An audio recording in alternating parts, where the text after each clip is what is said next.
রাসূলুল্লাহ সাল্লাল্লাহু আলাইহি ওয়াসাল্লাম এবং ইব্রাহিম আলাইহিস সালাম দুজনের মধ্যে অনন্য সাধারণ কিছু মিল আছে। প্রথম কথা হচ্ছে নবী সাল্লাল্লাহু আলাইহি ওয়াসাল্লাম তিনি হচ্ছেন সমস্ত নবীগণের সাইয়্যিদ। সুবহানাল্লাহ। মিরাজের রাতে নবী সাল্লাল্লাহু আলাইহি ওয়াসাল্লামকে প্রথমে নেওয়া হয়েছে কোথায়? বাইতুল মাকদিসে, আকসায়। সেখানে নবী সাল্লাল্লাহু আলাইহি ওয়াসাল্লাম নবীদের ইমামতি করেছেন। বলেন সুবহানাল্লাহ।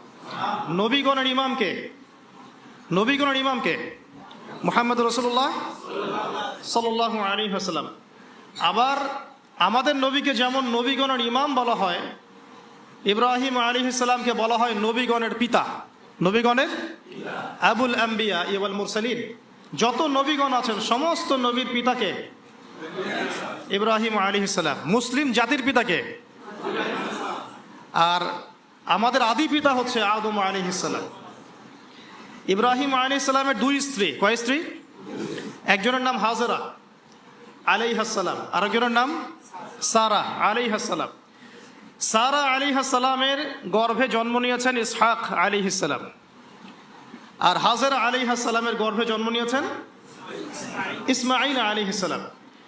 ইসমাঈল আলাইহিস সালামের বংশধরদের মধ্যে আমাদের নবী মুহাম্মদ সাল্লাল্লাহু আলাইহি ওয়াসাল্লামের জন্ম। সুবহানাল্লাহ। আমরা হচ্ছি বনু ইসমাঈল। আমরা কি?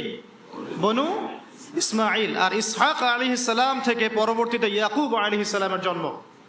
ইয়াকুব আলাইহিস সালামের আরেক নাম হলো ইসরাইল। কি নাম? তার বংশধরদের নাম হচ্ছে বনু ইসরাইল। বনু, তাহলে এই ট্রাইবগুলো শুরু হলো কোত্থেকে? ইব্রাহিম আলাইহিস সালাম থেকে। এই কারণে তাকে বলা হয় নবীগণের পিতা। আমরা বলি father of nation, father of the nation, তাই বলি না? আর তিনি হচ্ছেন ফাদার অফ আম্বিয়া, নবীগণের পিতা। আর আমাদের নবী মুহাম্মদ সাল্লাল্লাহু আলাইহি ওয়াসাল্লাম নবীগণের নেতা, নবীগণের একজন পিতা আর একজন কি? নেতা। তাহলে আমরা নেতার উম্মত। আমরা কার উম্মত? নেতার উম্মতের হাতে এখন নেতৃত্ব নাই।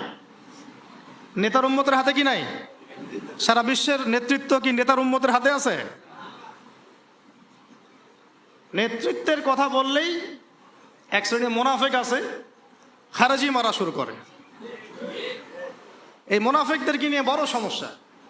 এরা তসবিহ তাহলিল জিকির আজগার নামাজ রোজার মধ্যে ইসলামকে রাখতে চায়, ইসলামকে সমাজ অর্থনীতি রাষ্ট্রে নিয়ে যেতে চায় না।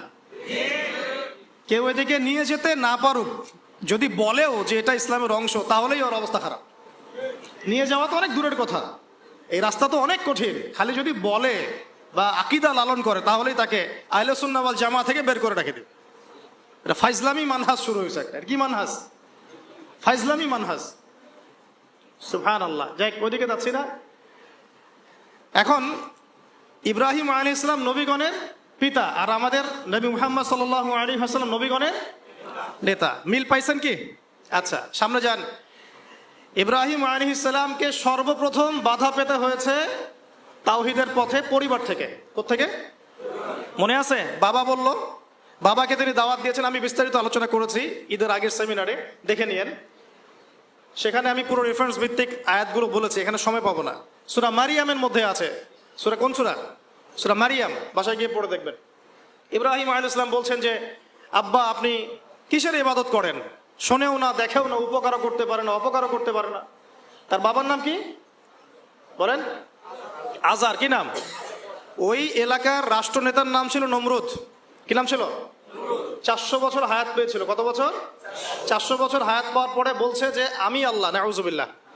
ইব্রাহিম আলাইহিস সালাম যেমন পরিবারকে আগে দাওয়াত দিলেন, আমাদের নবীও তেমনি আগে পরিবারকে দাওয়াত দিয়েছেন। প্রথমে সে পরিবারকে ইসলামের দাওয়াত দিয়েছেন। কিছু কিছু মানুষ কবুল করেছে, যেমন খাদিজা রাদিয়াল্লাহু আনহা, আলী ইবনে আবি তালেব, যায়েদ ইবনে হারেসা ইত্যাদি। আবার আবু জেহেল, আবু লাহাব এরা আবার কবুল করলো না, আবু তালেব এরা আবার কবুল করলো না। তো এখানে আমরা বুঝতে পারছি দিন প্রচার প্রসার প্রতিষ্ঠার জন্য আগে পরিবার থেকে স্টার্ট করতে হবে। আগে পরিবারে দাওয়াত দিতে হবে। পরিবার বর্গ যদি লাইনে আসে আলহামদুলিল্লাহ, না আসলে তাদেরকে তাদের জায়গায় ছেড়ে দিতে হবে, নিজের রাস্তা খুঁজে নিতে হবে। ঠিক মুহাম্মদ সাল্লাল্লাহু আলাইহি ওয়াসাল্লামও কিন্তু পরিবারকে দাওয়াত দিলেন, পরিবার কবুল করলো না, তিনি তার পথে চললেন। তিনি কি বসে গিয়েছিলেন? সমাজে দাওয়াতি কাজ চলমান থাকলো। এই যে মিল পাচ্ছেন মুহাম্মদ সাল্লাল্লাহু আলাইহি ওয়াসাল্লাম ইব্রাহিম আলাইহিস সালামের জীবনে। এবার আরো সামনে যান। পরিবারের পরে ইব্রাহিম আলাইহিস ইসলামকে বাধা দিয়েছিল তার সমাজ, তার কি সমাজ, সোসাইটি, সমাজের মধ্যে দাওয়াতি কাজ করছেন। সমাজের চলমান যে ধারাগুলো আছে, চলমান জাহেলিয়াত, চলমান ফিতনা ফাসাদ, শিরক কুফর, এগুলোর যারা তাবেদারি করে তারা ইব্রাহিম আলাইহিস ইসলামের পথে প্রতিবন্ধকতা সৃষ্টি করলো। কেউ বলছে ওই যে চন্দ্র আমার রব, কেউ বলছে তারা এই যে তারকাগুলো রব, কেউ বলছে সূর্য রব, হাযা আকবার। ইব্রাহিম আলাইহিস সালাম বুঝতে পারলেন যে এগুলো তো আমার রব নয়। তখন তিনি বলছেন ইন্নী ওয়াজ্জাহতু ওয়াজহিয়া লিল্লাযী ফাতারাস সামাওয়াতি ওয়াল আরদা হানিফাও ওয়া মা আনা মিনাল মুশরিকিন ইন্না সলাতি ওয়া নুসুকি ওয়া মাহইয়ায়া ওয়া মামাতি লিল্লাহি রাব্বিল আলামিন। মানে সমাজ দ্বিতীয় বাধা দিল। ঠিক একইভাবে মুহাম্মদ সাল্লাল্লাহু আলাইহি ওয়াসাল্লামকেও দ্বিতীয় বাধা কে দিয়েছে? সমাজ। কি বাধা?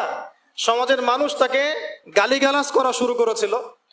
তাকে মোটামুটি ভাবে 15টা গালি খেতে হয়েছে। কতগুলা বলেন? কাকে গালি দিয়েছে? আমাদের নবী মুহাম্মদ সাল্লাল্লাহু আলাইহি ওয়াসাল্লামকে মোটামুটি ভাবে 15টা গালি খেতে হয়েছে। কাযযাব, মহামিথ্যাবাদী, সাহের, জাদুকর, তারপরে ফারিকুল জামাআ, ঐক্য বিনষ্টকারী, ঠিক আছে, তারপরে আরো অনেক, হ্যাঁ, মাজনুন, মাজনুন, পাগল, পাগল, মাজনুন মানে পাগল, এরকম অনেকগুলো, প্রায় 15টা আমি গুনে দেখেছি হিসাব করে। এই যে ইমাম ইবনে তাইমিয়া রাহিমাহুল্লাহর কথা আমরা বলি, নাম শুনেছেন কিনা? তার উপর যে পরিমাণ নির্যাতন এসেছে এটা আপনি কল্পনা করতে পারবেন না।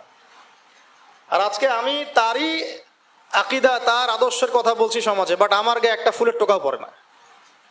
তাহলে কোনটা প্রকৃত আর কোনটা কথিত বুঝতে হবে। আবু হানিফা রাহিমাহুল্লাহ বরেণ্য ইমামদের 4 জনের একজন।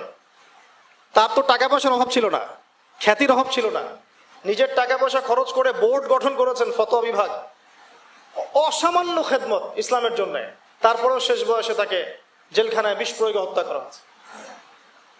তাহলে বুঝতে হবে ইব্রাহিমের পথে যারা চলবে, মুহাম্মদ সাল্লাল্লাহু আলাইহি ওয়াসাল্লামের আদর্শে যারা চলবে, তাদের মতোই তাদের উপর বালা মুসিবত বিপদ আপদ আসতে পারে, আসতে পারে। না আসলে আলহামদুলিল্লাহ, না আসলে আলহামদুলিল্লাহ। কেন বললাম? আল্লাহ পাক চাইলে মুসলিমদেরকে শক্তিশালীও করতে পারে। যেমন সুলাইমান আলাইহিস সালামের যুগে মুসলিমরা শক্তিশালী ছিল, দাউদ আলাইহিস সালামের যুগে মুসলিমরা কি ছিল? শক্তিশালী ছিল, ওমর ইবনুল খাত্তাবের যুগে মুসলিমরা শক্তিশালী ছিল। আল্লাহ পাক চাইলে ওই রকম করেও নিয়ামত দিতে পারেন, আবার এভাবে পরীক্ষা নিতে পারেন। দুটো রাস্তাই হতে পারে। তো বেশিরভাগ ক্ষেত্রে যা হয়েছে পরীক্ষা এসেছে। এখন সমাজ বাধা দিল ইব্রাহিম আলাইহিস সালামকে, একই বাধা মুহাম্মদ সাল্লাল্লাহু আলাইহি ওয়াসাল্লামকেও দেয়া হয়েছে। তাকে গালি খেতে হয়েছে, এই যে পিঠের উপরে উটের নাড়ি ভুঁড়ি চাপিয়ে দেওয়া হয়েছে, তার গলায় চাদর দিয়ে ফাঁস দেওয়ার চেষ্টা করা হয়েছে, উহুদের মাঠে তার দাঁত শহীদ হয়েছে। 3 বছর, তিনটা বছর, 3 ঘন্টা না, 3টা বছর নবী সাল্লাল্লাহু আলাইহি ওয়াসাল্লামকে, সাহাবীদেরকে একসাথে কিছু পাহাড়ের নিচে, ওটাকে বলে শিয়ারে আবু তালেব, এখানে রেখে দেওয়া হয়েছে। 3 বছর বয়কট, সোশ্যালি বয়কট। কেউ তাদের সাথে কথা বলবে না, তাদেরকে খাবার দিবে না, তাদের সাথে বিয়ে শাদী করবে না, কিছুই করবে না। এক ঘরে করা, বোঝেন না? এক ঘরে করা, একদম সোশ্যালি বয়কট। 3 বছর গাছের ছাল পাতা খেয়ে তারা থেকেছে। 3 বছর। আমাদের নবীর কথা বলছে, আমাদের নবী, যার আগেও কোনো গোনাহ নাই, পরেও কোনো গোনাহ নাই, যিনি কোনোদিনও নিজের স্বার্থে কোনো কাজ করেন নাই, সব করেছেন আমাদের জন্য। কাদের জন্য? এমনকি তাকে দোয়া করার ইখতিয়ার দেওয়া হচ্ছে, আপনি একটা দোয়া করেন, যা চাবেন তাই দিব, আল্লাহ পাক বলছেন। আর তিনি বলছেন এই দোয়াটা আমি রেখে দিলাম, পরকালে আমি আমার উম্মতের জন্য সুপারিশ করবো ইনশাআল্লাহ। তিনি কি নিজের স্বার্থে কোনো কাজ করেছেন? তার উপর এত জুলুম কেন আসলো তাহলে? ওই যে যারা ইব্রাহিম আলাইহিস সালামের তাওহীদের চর্চা করবে, মুহাম্মদ সাল্লাল্লাহু আলাইহি ওয়াসাল্লামের সুন্নতের চর্চা করবে, তাদের উপরে এটা আসবে। আর এখানে সুবিধাবাদী ইসলাম পালন করলে আপনার কোনো সমস্যা নাই। সুবিধাবাদী ইসলাম কেমন? মসজিদের সভাপতি হবেন, সুদও খাবেন, সমস্যা নাই। আপনি 5 ওয়াক্ত নামাজও পড়বেন, ঘুষ খাবেন। আপনি রোজা রাখবেন, এদিকে মাশাআল্লাহ যাকাত দিবেন না। আপনি মাঝে মাঝে নফল দান সদকা করবেন, যাকাত দিবেন না। হজ উমরা করবেন, বছর বছর হজ উমরা করবেন, করে এসে সমাজে আল্লাহ বিরোধী যত লজ আছে সব বসানো শুরু করবেন। বুঝতে পারছেন না? তো এগুলো সুবিধাবাদী ইসলাম। আমরা তো বলি যে 90% মুসলিমের দেশ, এটা একটা মিথ্যা কথা। এই কথাটা একটা মিথ্যা কথা। মুসলমানের সংজ্ঞাই জানি না আমরা, মুসলমান কাকে বলে। আমি একটু পর দেখাচ্ছি মুসলমান কাকে বলে। দেখেন, মুসলমান কাকে বলে আপনাকে আমি একটু বোঝানোর চেষ্টা করছি, আমি বোঝাতে পারি না। আমার একটা সমস্যা ফিল করছি আমি লাস্ট 5 বছর থেকে, যে যা বুঝতে পারছি এটা বুঝাতে পারছি না। জানি না এই সমস্যা কবে দূর হবে। আর এই সমস্যা বাড়তেই আছে, যত বেশি আমি ওলামায়ে কেরামদের সোহবতে গিয়ে পড়ে আছি, তত বেশি আমার মধ্যে প্রবলেমটা বাড়ছে। মানে আমি বুঝতে পারছি অনেক কিছুই আপনাকে বুঝাতে পারছি না। আমি বুঝতে পারছি যে মানে আসলে কিছুই হচ্ছে না, ফ্যান্টাসি, কিন্তু এটা যে অ্যাপ্রোপ্রিয়েট ভাষা প্রয়োগ করে বোঝাবো এটা আমি পারছি না। বুঝতে পারছি সারা ওয়ার্ল্ডে মুসলিমদের এমন দুরবস্থা, কিন্তু আমি আপনাকে বোঝাতে পারছি না। আর কোনো কোনো ক্ষেত্রে 30-40% কথা বলা আমাদের জন্য জায়েজ, বাকি 60% কথাবার্তা আমরা বলতে পারবো না। কেন বলতে পারবো না এটা আমাকে জিজ্ঞাসা করতে আসেন না। আপনার মধ্যে ম্যাচুরিটি থাকলে আপনি বুঝে নেন। কথা কি বুঝতে পারছেন? এখন 90% মুসলিমের দেশ, মুসলিম কাকে বলে? আল্লাহ রাব্বুল আলামিন আমাকে বলেছেন, দেখেন আপনাকে আমাকে বলেছেন 5 ওয়াক্ত নামাজ পড়। আমি একটু ফ্র্যাঙ্কলি বললাম, 5 ওয়াক্ত নামাজ তোমরা পড়ো, আর কি 5 ওয়াক্ত নামাজ কায়েম করো। এই 5 ওয়াক্ত নামাজটুকু মুসলমানরা এখন পড়ে না। আপনি ফজরের নামাজে দেখেন তো কয়জন জামাতে আসে, কয়জন ফজরে উঠে নামাজ পড়তে পারি আমরা? আমরা তো বড় বড় কথা বলি, ইকামতে দিন, ইসলামী খেলাফা, হ্যাঁ, জিহাদ ফিসাবিলিল্লাহ, এগুলো অবশ্যই থাকবে ইসলামে, কিন্তু একটা লেভেল আছে তো। কারা এগুলো করবে? যারা পরীক্ষিত। কারা বদরে যুদ্ধ করবে? যারা পরীক্ষিত, মক্কার 13 বছর পরীক্ষা দিয়ে আসছে, তারা না বদরে যুদ্ধ করবে? আমি তো আকাশ থেকে টাপাস করে একজন পড়ে বদরে যুদ্ধ করতে পারবেন না, পারবেন? একটা ট্রেনিং পিরিয়ড ছিল 13 বছর। কত বছর? 13 বছর নবী সাল্লাল্লাহু আলাইহি ওয়াসাল্লাম তাদেরকে প্রশিক্ষিত করে করে করে করে করে এই জায়গায়। প্রশিক্ষণটা কিসের প্রশিক্ষণ? তরওয়ালের, আধ্যাত্মিক প্রশিক্ষণ, ইমানের প্রশিক্ষণ ছিল। আপনাদের কি মনে হয় আবু সুফিয়ানের বাহিনী বেশি শক্তিশালী ছিল না বদরের বাহিনী বেশি শক্তিশালী ছিল? বাহ্যিকভাবে ওদের বাহিনী বেশি শক্তিশালী ছিল, ওদের কাছে অস্ত্র বেশি ছিল, সৈন্য বেশি ছিল, ট্রেনিং বেশি ছিল, বড় বড় লড়াকু যোদ্ধা ওদের। আর এদিকে মিসকিন কিছু মানুষ, গায়ে গায়ে গোস্ত নাই। হ্যাঁ, আবু বকর সিদ্দিক রাদিয়াল্লাহু আনহু কেমন মানুষ ছিলেন মনে করেন আপনি? হ্যাঁ, 6 প্যাক মনে করেন? রুগ্ন মানুষ ছিলেন, দুর্বল মানুষ। দুর্বল মানুষ, দুর্বল মানে কোন দুর্বল বলছি? ফিজিক্যালি দুর্বলের কথা, মানে ফিজিক্যালি তিনি খুব বেশি মানে শক্তিশালী, লম্বা চওড়া এরকম ছিলেন না, ছোটখাটো শুকনো হ্যাংলা পাতলা মানুষ ছিলেন। তো এই মানুষটা বদর যুদ্ধ করেন নাই কিসের শক্তিতে? সামরিক প্রশিক্ষণের শক্তিতে? ইমানের শক্তিতে। ইমানের না, যে দেখুন 5 ওয়াক্ত নামাজটুকু পড়তে পারে না। সম্পদ হয়েছে, আল্লাহ বলেছেন যে 2.5% জাকাত দিও। বেশি চান নাই তো? 2.5% মানে কতটুকু? 100 টাকা 2.5 টাকা, খুব বেশি ক্ষতি হয়ে যাবে দিলে। মানুষ আর জাকাত দেয় না। আল্লাহ পাক বলেছেন যে তোমরা জেনার ধার কাছেও যেও না। যুবকদের মধ্যে 5% যুবক খুঁজে পাবেন না জেনা থেকে মুক্ত আছে। অনেস্টলি বলেন, আর জেনা মানে তো আমি শুধু সরাসরি ফিজিক্যাল রিলেশন বোঝাচ্ছি না, জেনার তো আরো ক্যাটাগরিজ আছে না? কয়জন যুবক পাবেন হারাম অ্যাফেয়ার্স করে না, পর্ন দেখে না, এই যে মুভিজ গুলো অনলাইনে বসে বসে এগুলো ঘাটাঘাটি করে না, নায়ক নায়কের নাম জানে না। যুবকরা টিকটক খেলে, টিকটক ব্যস্ত থাকে, কিশোর গ্যাংয়ে যোগ দেয়, মোবাইল ফোন একটা ধরাই দিয়েছেন, ব্যাস জীবনটা শেষ, ওইটাই তার সবকিছু। আর যে মেয়ের হাতে মোবাইল দিয়েছেন বাড়ির বাবা, ওই মেয়ের জীবনটা আপনি ধ্বংস করে দিয়েছেন শেষ। সে শুধু একাই ধ্বংস হবে না, কিন্তু সে আরো 10 জনকে ধ্বংস করবে। তো দেখেন আল্লাহ পাক খুব সামান্য কিছু চাইছেন, বাবা একটু নামাজটা পড়তে আয়, ব্যাস একটু কোরআনটা তেলাওয়াত করা শিখ, কোরআনটা চর্চা কর, নবীর সুন্নাহ মাফিক একটু জীবনযাপন করার চেষ্টা কর। এতটুকুই পারি না। আর ইব্রাহিম আলাইহিস সালামকে আল্লাহ পাক বলছেন তোমার সন্তানকে কুরবানি করে দাও, তো জবাই করে দাও, তোমার সন্তানকে জবাই করে দাও। শেষ, তোমার সন্তানকে কি করো ভাই? সন্তান জবাই করার পরে আপনাকে নামাজ পড়তে বলেছেন, আল্লাহ পাক সেটাই পড়তে পারছে। আর ইব্রাহিম আলাইহিস সালামকে বলা মাত্রই কোনো বিজ্ঞান নাই, কোনো যুক্তি নাই, কোনো দর্শন কিছুই নাই, তিনি বললেন সামি'না ওয়া আতা'না, শুনলাম মানলাম। আল্লাহ পাক বলেছেন ব্যাস। ইয ক্বালা লাহু রাব্বুহু আসলিম, আল্লাহ পাক বলেছেন যখনই আল্লাহ পাক তাকে আত্মসমর্পণ করতে বলেছেন, তিনি বলেছেন আসলামতু লিরাব্বিল আলামিন, আমি জগৎ সমূহের রবের কাছে আত্মসমর্পণ করলাম। সন্তানকে রেখে আসো ওই যে জনমানব শূন্য জায়গায়, কাবা ঘরের ওখানে। কোনো মানুষ আছে? কোনো প্রাণী আছে? পানিও নাই, খাবারও নাই, কিছুই নাই। কোনো পাগল ওই কাজ করতো নাকি যুক্তি বিজ্ঞান দর্শন দিয়ে? বলেন, আপনার কি লজিকে ধরে এটা? আপনি আমি পারবো আমার সন্তানটাকে রেখে আসতে, আমার স্ত্রীকে রেখে আসতে? ইব্রাহিম আলাইহিস সালাম করলেন। এই যে যখনই আল্লাহর হুকুম এসেছে তখনই নিজের মাথাটাকে সমর্পণ করা, এটাকে আল্লাহ পাক বলছেন ইসলাম। এটা কি বলছেন? এটাই ইসলাম। এখানে আমার যুক্তির দরকার নাই, বিজ্ঞানের দরকার নাই। থাকতে পারে বৈজ্ঞানিক ব্যাখ্যা, আমার না জানলেও চলবে। থাকতে পারে যুক্তি, না জানলেও চলবে। থাকতে পারে কোনো দর্শন, না জানলেও চলবে। আল্লাহর হুকুম, এটাই বড় কথা, ব্যাস। এর নাম হলো ইসলাম। এখন বলেন, এই ইসলামের আওতায় কত % মুসলিম আছে বাংলাদেশে? আল্লাহ পাকের হুকুম আসছে, বাস মাথা পেতে নিছে। বলেন এখন দেখি। তো এই যে আমরা বলি 90% মুসলিমের দেশ, একটা ডাহা মিথ্যা কথা। যাই হোক, আমরা শেষ করে দিই, আমাদের নামাজের পরে ইনশাল্লাহ আমরা আলোচনা করব। তো যেমন ইব্রাহিম আলাইহিস সালাম জীবনের পদে পদে এভাবে আত্মসমর্পণ করেছেন, ঠিক তেমনি মুহাম্মদ সাল্লাল্লাহু আলাইহি ওয়াসাল্লাম পুরো জীবনভর যখনই আল্লাহর যে হুকুম এসেছে মাথা পেতে নিয়েছে। মিল আছে না? সমাজ বাধা দিয়েছে ইব্রাহিম আলাইহিস সালামকেও, মুহাম্মদ সাল্লাল্লাহু আলাইহি ওয়াসাল্লামকে। তারা উভয়ই সমাজের এই প্রচলিত জাহিলিয়াতের বিরুদ্ধে লড়াই করেছে। ইব্রাহিম আলাইহিস সালামকে আগুনের পরীক্ষা দিতে হয়েছে, তাই না? আর নবী সাল্লাল্লাহু আলাইহি ওয়াসাল্লামকে বললাম 15টা গালি খেতে হয়েছে, 16 বার হত্যা করার চেষ্টা করা হয়েছে। ইব্রাহিম আলাইহিস সালাম বলতেন হাসবি আল্লাহ ওয়া নি'মাল ওয়াকিল। সারা জীবন নবী সাল্লাল্লাহু আলাইহি ওয়াসাল্লাম বলেছেন হাসবুনাল্লাহু ওয়া নি'মাল ওয়াকিল। সূরা তাওবার শেষের দিকে পড়ে দেখেন।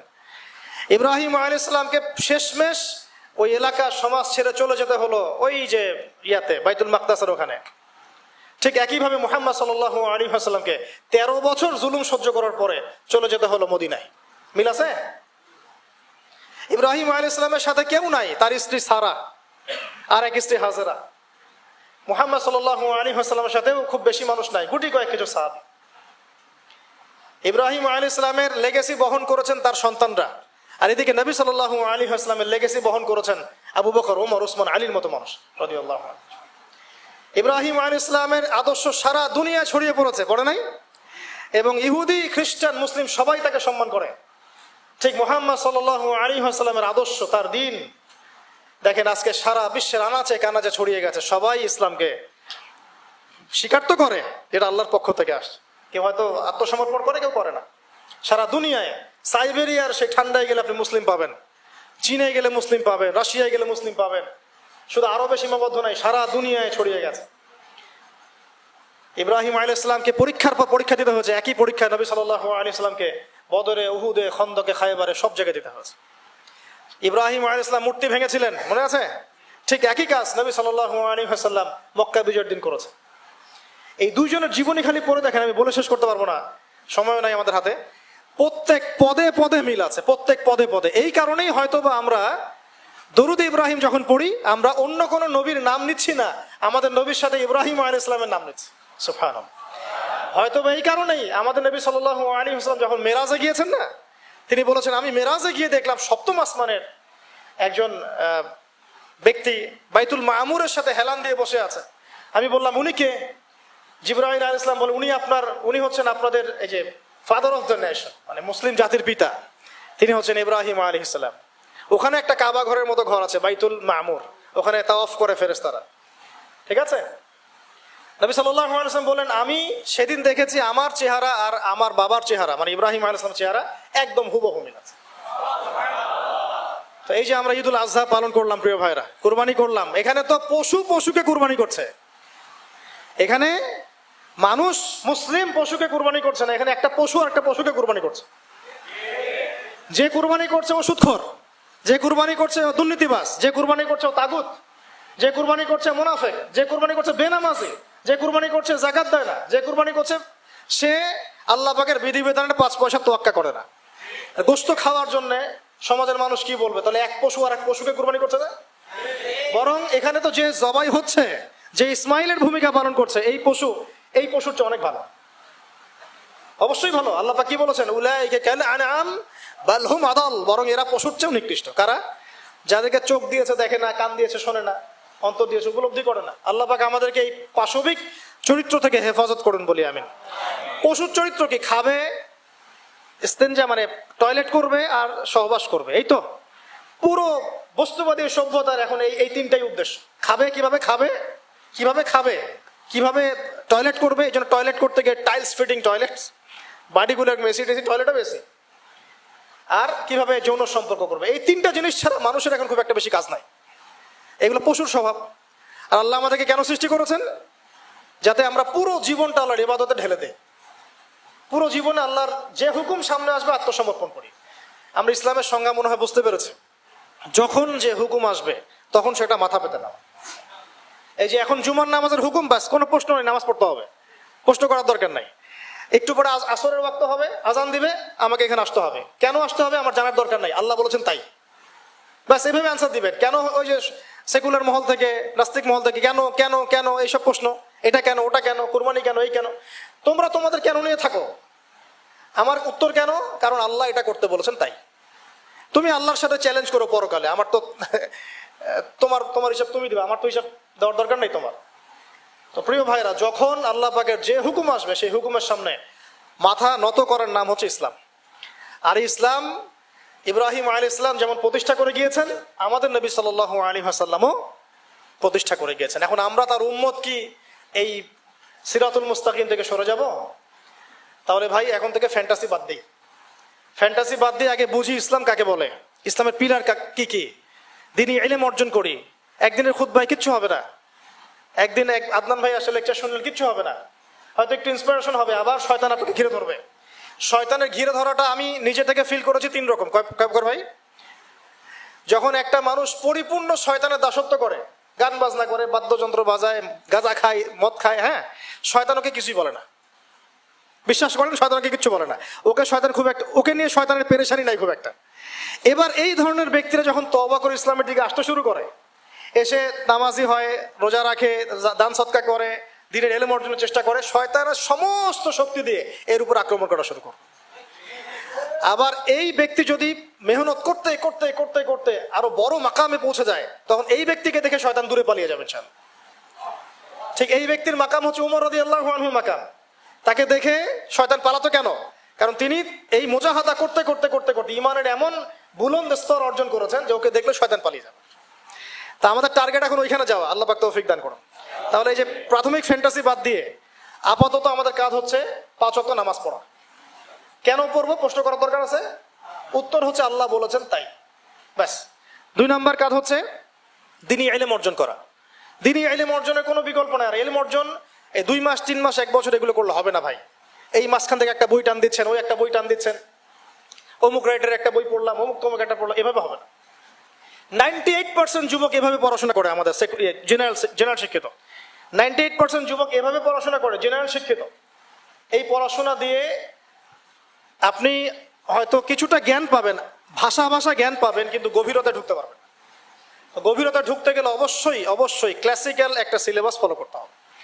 এই সিলেবাসের শুরুটাই হবে কোরআন থেকে। কি থেকে? এবং কোরআনে শুধু তেলাওয়াত না, এর ভিতরে ঢুকতে হবে অনুবাদ, এর তাফসির পড়ার যোগ্যতা অর্জন করতে গেলে আরবি ব্যাকরণ লাগবে, আরবি ভাষা লাগবে, এখানে উসুল লাগবে, এবং এগুলো একা একা আপনি শিখতে পারবেন না। বরেণ্য ওলামায়ে কেরামের কাছে সংযোগ রেখে মাদ্রাসায় যেতে হলে যান, ব্যাচ করে পড়তে হলে পড়েন, একা পড়তে পারলে পড়েন, যেভাবে পারেন সেভাবেই আপনাকে শিখতে হবে। অনলাইনে অনেক কোর্স হয়, আমরা হয়তো টুকটাক করে, কিন্তু অনলাইনে কোর্স 100% আপনাকে নলেজ দিতে পারবে না, আপনাকে অফলাইনে শিখতে হবে। এই জন্য প্রত্যেক জায়গায় জায়গায় মক্তব তৈরি করেন, আল্লাহ পাক তৌফিক দান করুন। প্রত্যেক এলাকায় মানে প্রতিষ্ঠিত মাদ্রাসা প্রতিষ্ঠা করেন, এবং ইসলামের ক্লাসিক্যাল যে ধারা আছে এই ধারার মধ্যে থাকেন, বাইরে যাওয়ার দরকার নেই। মানুষ এত বেশি বিভ্রান্তি ছড়িয়ে দিয়েছে সমাজে, প্রতিটা মাসআলা নিয়ে মানুষের মধ্যে এখন ইখতিলাফ দেখা যায়, অথচ এটা কাম্য ছিল না। আমরা যে চিরায়ত ইসলামগুলো ফলো করে আসছি এর মধ্যে কোনো সমস্যা নাই। যে সমস্যাগুলো দেখা যায় সেগুলো জাহেলদের কাজ। কেউ যদি কোনো জাহেলিয়াতের মধ্যে লিপ্ত হয়, এর মানে ওই এই কমিউনিটির সবাই জাহেলে, ব্যাপারটা এরকম না। আপনি কিছুই বোঝেন না, অন্তত যদি একটা মাযহাব ফলো করেন, হোক সেটা হানাফিজম, শাফিইজম, হাম্বলিজম, মালিকিজম, তারপরে আপনি হকে থাকবেন ইনশাআল্লাহ, কোনো সমস্যা নাই। যারা এর বাইরে অনেক উল্টাপাল্টা বুঝে আপনার মাথাটা নষ্ট করে ফেলাচ্ছে, এটা পুরো একটা ফিতনা। পরে শেষে কি হবে আমি আপনাকে বলে দিই। শেষে আপনি ক্লাসিক্যাল ট্র্যাক থেকে বের হয়ে যে ব্যক্তি আপনাকে এই পথ দেখিয়েছে ওর তাকলিদ করা শুরু করবেন। যদি আমল করতে গিয়ে দেখেন কোনো আমল কোরআন সুন্নাহর থেকে একটু বাইরে চলে যাচ্ছে, মনে হচ্ছে এর চেয়ে ভালো দলিল মনে হচ্ছে আছে, তাহলে ওটাই ফলো করেন, সমস্যা কি? ওপেন মাইন্ডেড হন, কিন্তু ক্লাসিক্যাল ধারা থেকে বের হয়ে যায় না। ঘর থেকে বের হয়ে গেলে আপনাকে শকুনে খেয়ে ফেলবে। তো প্রায় শেষ করে দেই, 2 মিনিট। ইলম অর্জন করতে হবে ওলামায়ে কেরামের কাছে গিয়ে, একা একা হবে না, একা মোটেই হবে না। আর কিছু সাবজেক্ট বললাম, এগুলোর সাথে আপনার হাদিস থাকতে হবে, আপনার আকীদা থাকবে, আকীদা তাহাবিয়া থাকবে, আপনার সিরাত থাকবে, ইতিহাস থাকবে, অর্থনীতি থাকবে। এভাবে আস্তে আস্তে আপনি ওলামায়ে কেরামের কাছে যখন বসবেন, তারা আপনাকে সিলেবাস করে দিবে যে এগুলো পড়লে আস্তে আস্তে তোমরা ভালো জায়গায় যেতে পারো। আপনাকে আলেম হতে হবে। কি হতে হবে? আমরা তো আলেমদের অনেক ভুল ধরাতে ব্যস্ত না। ফেসবুক আছে আমাদের হাতে। ফেসবুক মানেই তো শুয়ে শুয়ে জিহাদ করা যায়। ফেসবুকে কম্বলের নিচে শুয়ে শুয়ে জিহাদ করা যায়। আহলে ফেসবুক আল জামাত একটা আবার বাংলাদেশে চলছে, আহলে ফেসবুক আল জামাত। সারাদিন ফেসবুকেই সব অ্যাক্টিভিটিস ফেসবুকে। তো আপনি আলেমের সমালোচনা করছেন, আপনি নিজে আলেম হন না কেন?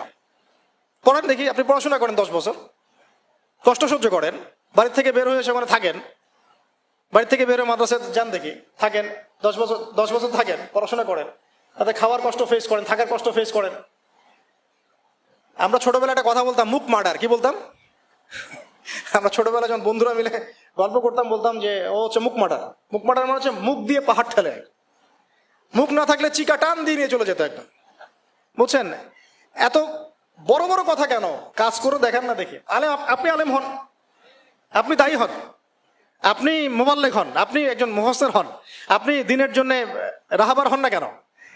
তো শেষ করে দিই, মানুষের সমালোচনা করার আগে আমরা নিজে এই উম্মার দায়িত্ব নেওয়ার চেষ্টা করবো। আল্লাহ পাক তৌফিক দান করুন। ইসলাম মানে আত্মসমর্পণ সবাই করবো ইনশাআল্লাহ। আল্লাহ তৌফিক। 5 ওয়াক্ত নামাজ, ইলম অর্জন। এবং আজকে একটা নসিহত করে শেষ করে দেই যে ইব্রাহিম আলাইহিস সালামের পুরো জীবনী এবং মুহাম্মদ সাল্লাল্লাহু আলাইহি ওয়াসাল্লামের পবিত্র জীবনী সিরাত আগামী 7 দিনের মধ্যে উপস্থিত সমস্ত শ্রোতা পড়বেন ইনশাআল্লাহ। এবং এখান থেকে আপনি শিক্ষা বের করবেন কিভাবে তারা লাইফ লিড করেছেন, কিভাবে আমরা তাদের আদর্শ ফলো করব এবং কিভাবে এই আদর্শ ফলো করে আমরা দিনকে বিজয়ী করবো ইনশাআল্লাহ।